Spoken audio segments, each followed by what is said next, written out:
qu'après la conversion à Jésus, après la foi en Jésus, il y a une autre foi qu'on doit avoir en quelqu'un d'autre, en un autre consolateur.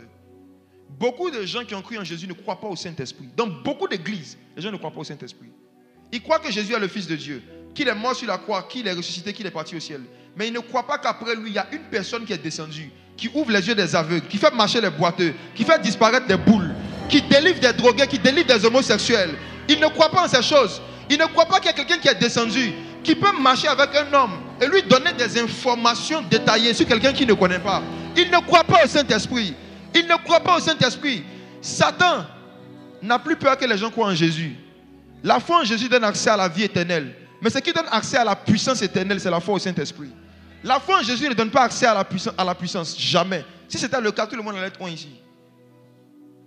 Si c'est la foi en Jésus qui donne accès au revêtement de puissance, tout le monde ici allait être revêtu de puissance. Tous les pasteurs, tous les prédicateurs allaient être revêtus de puissance. Ils n'allaient pas prendre une heure pour faire des délivrances. Ils n'allaient pas avoir besoin d'aller tordre les cous des gens pour que les démons sortent. La Bible dit que Jésus chassait les esprits par sa parole. Et Jésus a dit qu'il chassait les démons par le Saint-Esprit. Il parlait du revêtement, pas de la présence du Saint-Esprit. Il parlait du revêtement.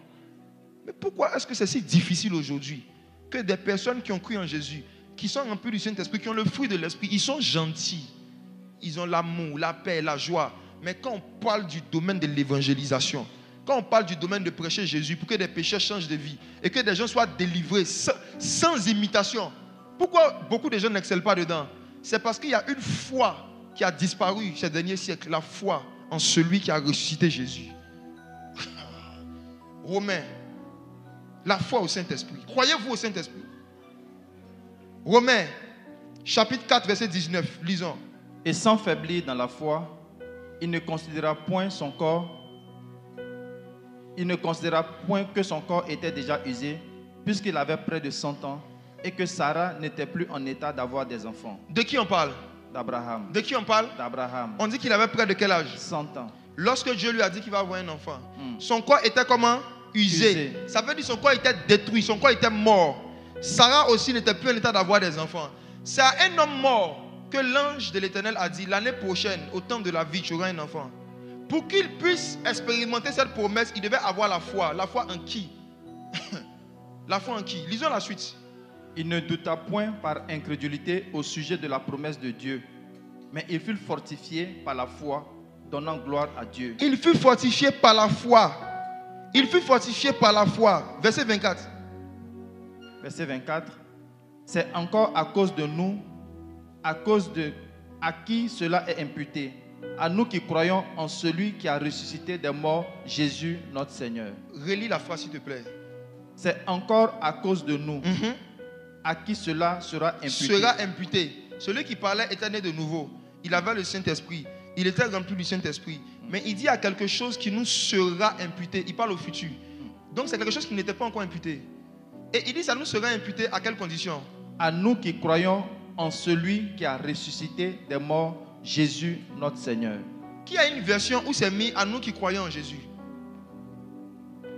Paul est en train de parler de la foi en quelqu'un d'autre que Jésus. Il parle de la foi en celui qui a ressuscité Jésus. Est-ce que vous le connaissez? La foi en celui qui a ressuscité Jésus. En fait, ce n'est pas la foi en Jésus qui a fait que Abraham, son corps est ressuscité et qu'il a eu un enfant. C'est la foi en celui. Regardez un autre verset. C'est l'apôtre Paul qui a parlé de la foi en celui-là. 2 Corinthiens chapitre 4, verset 13 à 14. C'est toujours Paul. 2 Corinthiens 4, verset 13 à 14. Et comme nous avons le même esprit de foi qui est exprimé dans cette parole de l'Écriture. Esprit de foi. J'ai cru. J'ai cru. C'est pourquoi j'ai parlé. Il a cru en qui? Nous aussi nous croyons et c'est pourquoi nous parlons. Sachant que celui qui a ressuscité le Seigneur Jésus nous ressuscitera aussi avec Jésus et nous fera paraître avec vous en sa présence. Il a cru en qui? En celui qui a ressuscité Jésus. Lisez un autre verset. 1 Corinthiens chapitre 6, verset 14. 1 Corinthiens 6, le verset 14. Et Dieu qui a ressuscité le Seigneur nous ressuscitera aussi par sa puissance. Qui a ressuscité Jésus? Dieu. Qui l'a ressuscité? Dieu. Frères et sœurs, suivez-moi. Vous croyez que Jésus est mort, qu'il est ressuscité. Maintenant, est-ce que vous croyez en celui qui l'a ressuscité? Dieu. Jean 4, verset 24. C'est qui? Dieu. Jean 4, le verset 24.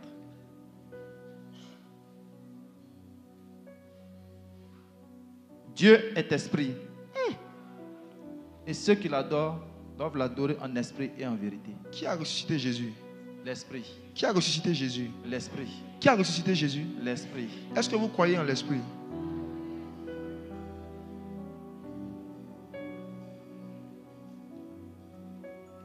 C'est facile de dire qu'on croit en Jésus, homme, parce que physiquement il n'est pas là.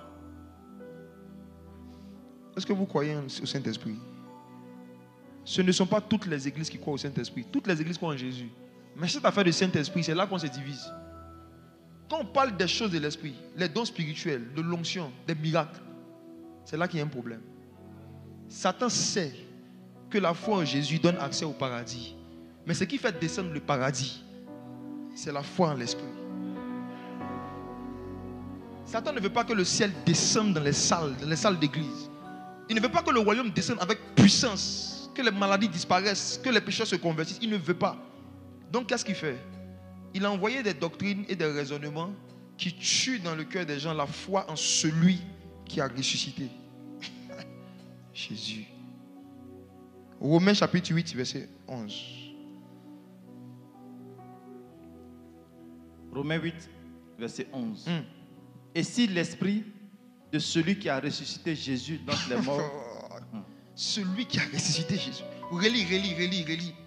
Et si l'esprit... Et si l'esprit de celui qui a ressuscité Jésus d'entre les morts habite en vous, celui qui a ressuscité Christ d'entre les morts rendra aussi la vie à vos corps mortels par son esprit qui habite en vous. 2025, c'est l'année de la découverte de celui qui a ressuscité Jésus. C'est lui qui a créé les cieux. C'est lui qui a créé la terre. C'est lui qui a formé le corps même de Jésus dans le ventre de Marie. C'est lui qui a rempli Jésus. C'est lui qui l'a revêtu. C'est par lui que Jésus chassait les démons. Lorsqu'il est mort, c'est lui qui a ressuscité Christ d'entre les morts. Et lorsque Christ est ressuscité dans Actes chapitre 1, c'est par lui que Jésus a été enlevé. La dernière chose que le Saint-Esprit a fait pour Jésus après sa résurrection, qui veut faire pour nous, c'est lui qui a enlevé Jésus de la terre. La Bible dit que Jésus est en train de parler avec ses disciples et il fut enlevé par le Saint-Esprit. Il n'y a personne qui n'est pas en communion avec le Saint-Esprit qui sera enlevé. Satan sait que l'enlèvement de l'Église, c'est pour ceux qui connaissent celui qui a ressuscité Jésus. Voici pourquoi dans l'Apocalypse, quand Jean regardait la scène de l'enlèvement, il dit il a vu l'Esprit et l'épouse qui disent viens. Donc c'est l'épouse qui est en communion avec l'Esprit qui sera enlevée. L'épouse qui ne connaît pas l'Esprit ne sera pas enlevée. Et il y a une partie parmi nous dans le corps de Christ qui ne connaît pas le Saint-Esprit. Il y a une partie de croyants qui ne sont pas baptisés du Saint-Esprit. Et on ne prêche plus le baptême du Saint-Esprit. On ne parle plus du Saint-Esprit. Beaucoup de gens, on leur donne des règles à suivre. Tu feras ça, tu ne feras pas ci. Tu feras ça, tu ne feras pas ci. Ils sont sincères. Ils essaient, mais ils n'arrivent pas. On parle de sanctification, de telles choses. Les gens essaient, ils n'arrivent pas. Et parfois, ils culpabilisent, ils retournent dans le monde. Alors que parfois, leur problème, c'est parce qu'ils ne connaissent pas l'Esprit. La méconnaissance du Saint-Esprit est la source de tous les problèmes. Dans la parabole des 10 vierges, Jésus nous montrant que celui qui n'est pas en communion avec le Saint-Esprit ne sera pas enlevé, il a parlé de 10 vierges, des vierges sages et des vierges folles. Les vierges sages avaient beaucoup d'huile, les folles n'avaient pas assez. Et ce qui s'est passé, c'est qu'au milieu de la nuit, toutes les lampes s'étaient éteintes. On dit, voici l'époux, allez à sa rencontre. L'époux arrive. Il y a eu un réveil. Tout le monde s'est réveillé. Mais ce n'est pas le réveil qui était la destination. Les gens se sont réveillés. Mais ils n'avaient pas la lumière, ils n'avaient pas l'esprit, ils n'avaient pas l'huile, ils n'avaient pas l'huile, ils n'avaient pas l'huile. Il y a eu un réveil, mais il n'y avait pas l'huile. Toutes les vierges qui n'avaient pas l'huile n'ont pas pu être enlevées avec l'époux. Es-tu baptisé du Saint-Esprit? Es-tu rempli du Saint-Esprit? Es-tu revêtu de la puissance du Saint-Esprit? Connais-tu le Saint-Esprit? Jésus a dit, lorsque l'Esprit sera venu, c'est lui qui vous conduira dans toute la vérité. C'est lui qui vous annoncera les choses à venir. C'est lui qui convaincra le monde en ce qui concerne le péché. Quand un prédicateur prêche, si des gens qui sont dans le monde ne sont jamais convaincus des péchés, c'est qu'il lui manque l'Esprit. Il prêche seul, il ne prêche pas avec le Saint-Esprit. C'est le Saint-Esprit qui convainc des péchés. Ce n'est pas l'oratoire, ce n'est pas la beauté des arguments. C'est le Saint-Esprit. Qu'est-ce que l'apôtre Pierre a prêché d'extraordinaire le jour de la Pentecôte? Qu'est-ce qu'il a dit d'extraordinaire? Il a juste dit, ô homme, nous ne sommes pas ivres de vin. Joël avait dit que dans les derniers jours, Dieu va répandre son esprit. Ce que Joël a annoncé et ce qui s'est passé. Et puis on dit, ils eurent le cœur vivement touché. Ça là, ça peut toucher le cœur de qui? Ce n'est pas ce qu'il a dit qui a touché le cœur des gens. C'est l'esprit. Jésus a dit, quand le Saint-Esprit viendra, il témoignera. Et vous témoignerez aussi. Le premier témoin du Saint-Esprit, le premier évangéliste, c'est le Saint-Esprit. On fait beaucoup de choses sans le Saint-Esprit. Voici pourquoi on ne porte pas beaucoup de fruits. Tu travailles. Est-ce qu'avant de commencer, tu dis Saint-Esprit, viens travailler avec moi. Inspire-moi. Aide-moi. Même pour prier, la Bible dit dans Romains 8 que nous ne savons même pas ce qui est convenable de demander dans nos prières. L'Esprit nous aide. Mais très souvent, on fait des choses sans demander son aide parce qu'on se croit fort, on se croit talentueux. L'Esprit veut nous aider dans les choses les plus basiques. J'ai écouté un vieux prédicateur américain qui dit, quand j'étais jeune, je disais aux gens que pour évangéliser, pour chasser les démons, ils ont besoin du Saint-Esprit. Mais quand je suis devenu vieux, je dis aux gens que pour attacher leurs lacets, ils ont besoin du Saint-Esprit. Parce que des gens parfois se sont courbés pour attacher leurs lacets et ils ont eu une déchirure au niveau des reins. Ils se sont tombés malades. Des gens se sont rentrés dans la douche pour aller se laver, ils ont glissé, ils sont tombés, ils sont morts. Même le fait de rentrer dans la douche, de se laver et de sortir sain et sauf, c'est par la grâce du Saint-Esprit. L'apôtre Paul prêchait l'évangile aux Grecs et il leur a dit, c'est en lui que nous avons le mouvement et l'être. Arriver à faire un mouvement normal avec sa main, pour toi c'est quelque chose d'ordinaire, mais c'est à cause de la présence du Saint-Esprit sur la terre. Parce qu'il y a des gens parfois, ils se lèvent un matin, un bras est paralysé. Quand une partie de ton corps se tord ou tombe malade, c'est là que tu vois que même les simples mouvements là, c'est la grâce de Dieu. C'est en lui que nous avons le mouvement et l'être.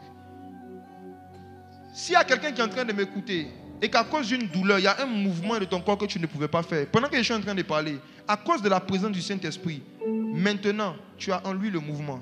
Fais les mouvements que tu ne pouvais pas faire. En lui, nous avons le mouvement. C'est en lui que les boîtes marchent. C'est en lui que des membres qui étaient bloqués se débloquent. C'est en lui que nous avons le mouvement. En lui. Quand le Saint-Esprit n'était pas descendu le jour de la Pentecôte, il y avait beaucoup de prières, mais il n'y avait pas beaucoup de miracles. C'est lorsqu'il est descendu que les disciples ont commencé à vivre des miracles. Frères et sœurs, que faire pour être baptisé, rempli ou revêtu du Saint-Esprit? Il faut croire en celui qui a ressuscité Jésus. Il faut que votre foi en la réalité du Saint-Esprit et en la présence du Saint-Esprit soit ferme. L'Esprit de Dieu est réel. Si vous regardez le prophète Capou Sévérin, il avait l'habitude de dire il est réel. Il est réel. Le Saint-Esprit peut devenir réel au point où tu marches et tu sens le mouvement de ses pieds à côté de toi. Je vous dis la vérité. Le Saint-Esprit est une personne comme vous. Il respire, il parle, il s'attriste, il se met en colère, il sourit, il fait beaucoup de blagues. De tous les amis que j'ai eus, je ne connais pas quelqu'un qui est plus drôle que le Saint-Esprit. Non. Si vous lui parlez régulièrement, il va commencer à se révéler à vous. Parlez-lui pour tous les sujets. Il ne veut pas seulement être votre Dieu, il veut être votre ami. Un Dieu, on ne lui parle que des choses spirituelles. Un ami, on lui parle de tout. De tout. L'Esprit nous aide. Voici le consolateur qui était avec Adam au commencement. Et il était avantageux pour nous que Jésus-Christ, homme, s'en aille. Sinon, il ne serait pas venu. Ce consolateur. Je termine avec un point.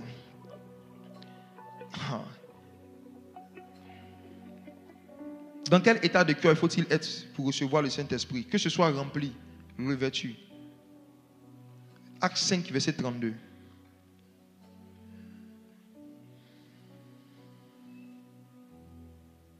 Actes 5, 32. Nous sommes témoins de ces choses, de même que le Saint-Esprit que Dieu a donné à ceux qui lui obéissent. Il a donné à qui? À ceux qui lui obéissent. Il a donné à qui? À ceux qui lui obéissent. Il a donné à qui? À ceux qui lui obéissent.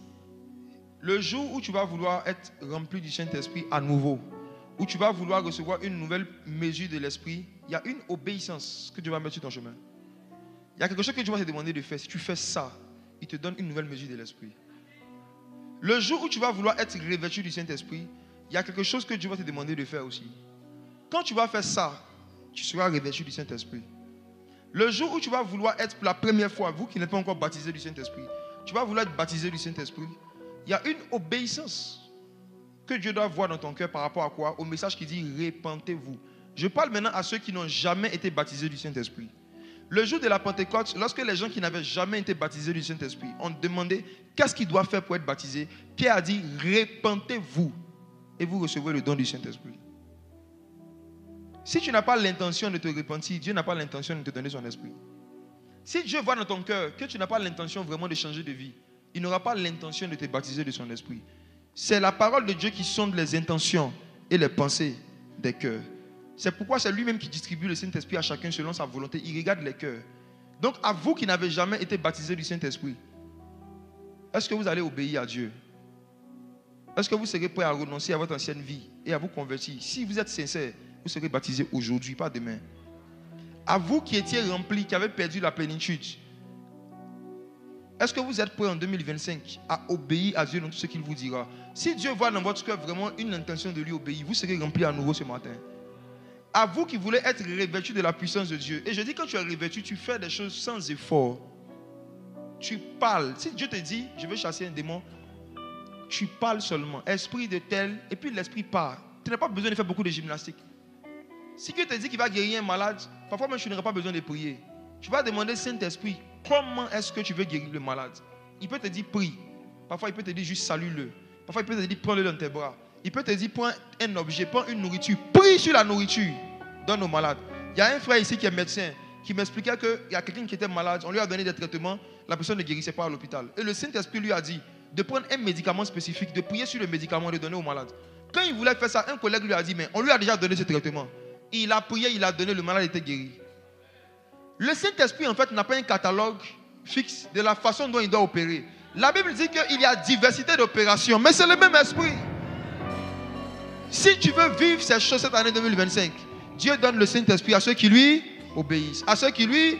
Voici pourquoi je dis, ce n'est pas possible qu'un homme ou une femme qui vit dans la désobéissance puisse être continuellement revêtu, rempli de la puissance du Saint-Esprit. Ce n'est pas possible. Ce n'est pas possible. Ce n'est pas possible. Il donne le Saint-Esprit à ceux qui lui obéissent.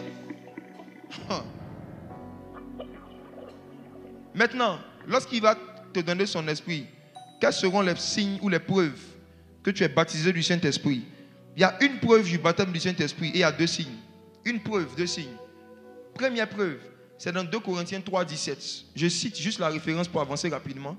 La Bible dit que là où est l'Esprit du Seigneur, là se trouve la liberté. La liberté. La preuve du baptême du Saint-Esprit, ce n'est pas les dons spirituels, c'est la liberté par rapport au péché.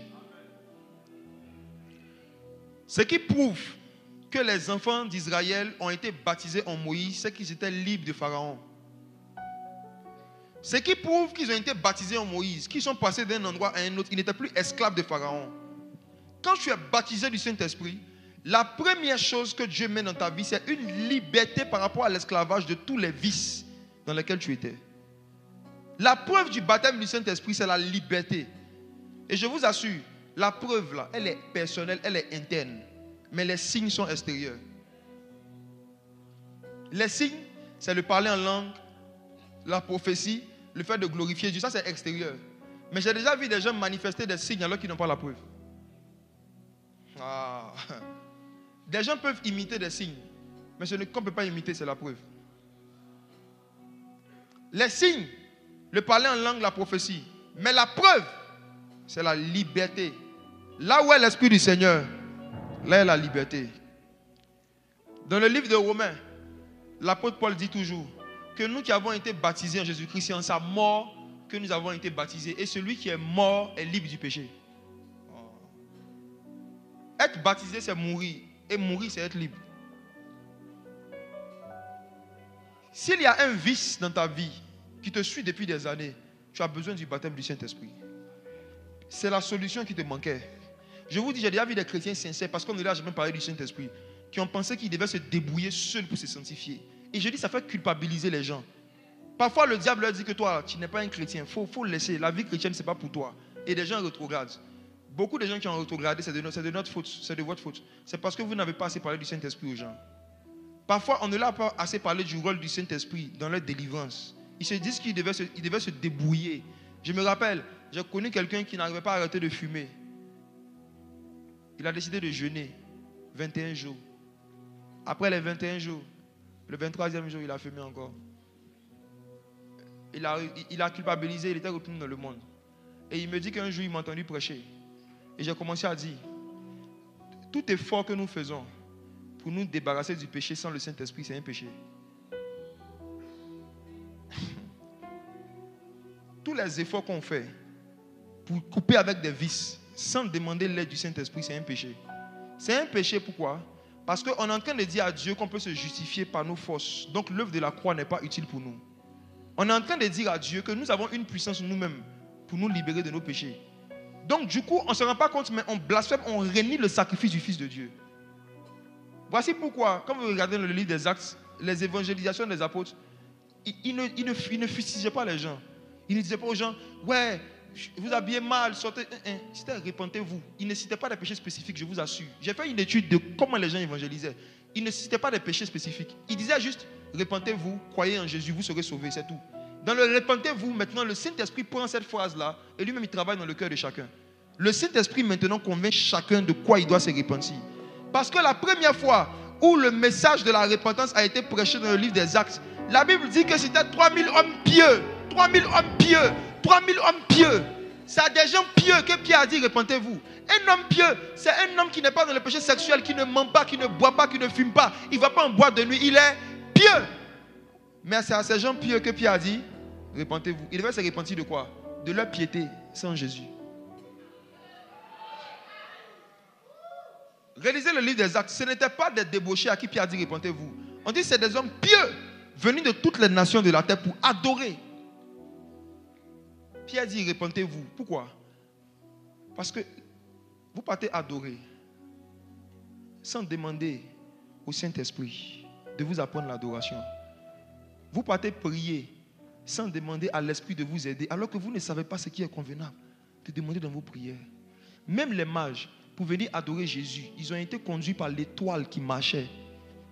Ils ne sont pas venus adorer Jésus d'eux-mêmes. Même les mages, pour adorer Jésus, ils ont été conduits par l'Esprit. Tout ce qu'on fait sans le Saint-Esprit est un péché. Même les bonnes œuvres. Pierre a dit aux hommes pieux, repentez-vous. Et je dis la même chose aux hommes pieux qui sont ici, repentez-vous.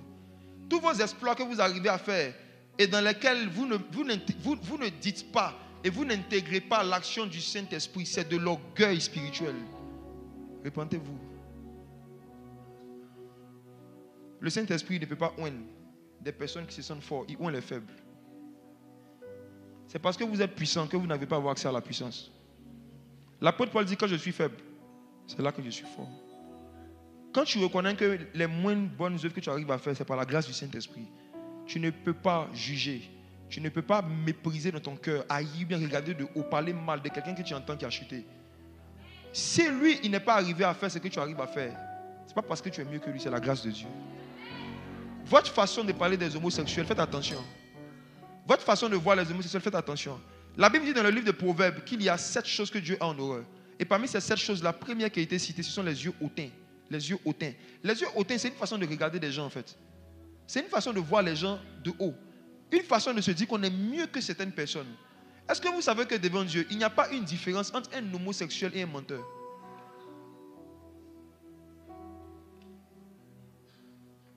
Souvent, nos façons même de parler de font qu'ils n'ont pas envie de venir à l'église. Or, parfois, ils sont déjà à l'église. Ils sont là.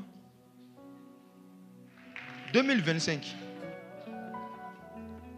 c'est une année de la moisson des âmes, accélérée par l'esprit de celui qui a ressuscité Jésus d'entre les morts. Est-ce qu'on peut prier? Tenez-vous debout, on va prier. De quoi as-tu besoin ce matin? Être rempli? Être baptisé? Être revêtu? Que chacun identifie une expérience qu'il veut avoir avec le Saint-Esprit. Est-ce que tu veux le baptême du Saint-Esprit? Ou tu veux la plénitude de l'Esprit? Tu veux être rempli du Saint-Esprit? Ou est-ce que tu sens que tu as besoin d'être revêtu de puissance? Dans les 3 cas, Dieu ne donne le Saint-Esprit qu'à ceux qui lui obéissent. Est-ce que tu es prêt à obéir à Dieu? Dispose-toi. Si Dieu te dit de jeûner seul 40 jours, est-ce que tu vas obéir? Si Dieu te dit de prendre tout ce que tu as en termes de biens matériels, de donner à quelqu'un, est-ce que tu vas obéir? Si un jour Dieu te dit de vendre un bien important que tu as, de prendre l'argent, de faire une offrande, est-ce que tu vas obéir? Si Dieu te dit d'adopter un enfant, est-ce que tu vas obéir? Si Dieu te dit d'adopter quelqu'un, est-ce que tu vas obéir? Chaque niveau de puissance qu'un homme recherche sur la terre, c'est une obéissance qui lui donne accès à ça. Chaque fois que j'ai aspiré à de nouvelles dimensions, Dieu m'a demandé de nouveaux sacrifices. Il donne le Saint-Esprit à ceux qui lui obéissent. Cette parole est certaine. Tu vas dire, Seigneur, ce matin, j'ai entendu parler de toi. Je crois en celui qui a ressuscité Christ d'entre les morts. C'est toi, Saint-Esprit, qui a ressuscité le Messie. Remplis-moi, revêts-moi, baptise-moi, je veux t'obéir. Si tu m'as écouté et qu'il y a des vices avec lesquels tu luttes depuis longtemps, tu vas dire, Saint-Esprit, j'ai lutté seul, aide-moi, j'ai besoin d'aide, Saint-Esprit, aide-moi.